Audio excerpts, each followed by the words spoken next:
iki yari sevemez. Bilmeyen konuşur, çekmeyen bilemez. Dardayım, zordayım, çıkmazlardayım. Allah'ım yardım et, çıldıracağım. Dardayım, zordayım, çıkmazlardayım. Ya Rabbim yardım et, çıldıracağım.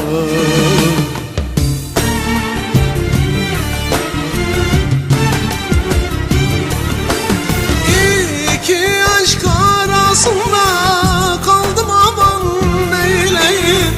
Yandım, aman neyleyim. Başım alıp nereye gideyim? İki aşk arasında kaldım, aman neyleyim. Yandım, aman neyleyim. Başım alıp nereye gideyim?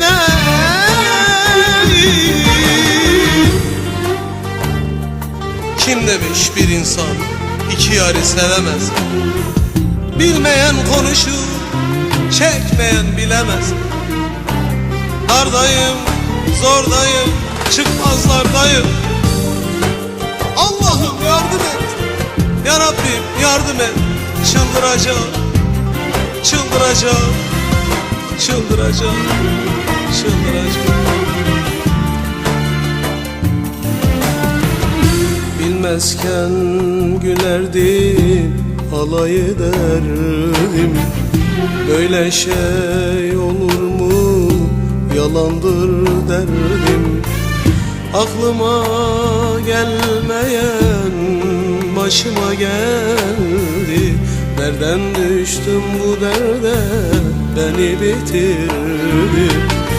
Aklıma gelmeyen başıma geldi. Nereden düştüm bu derde, beni bitirdi.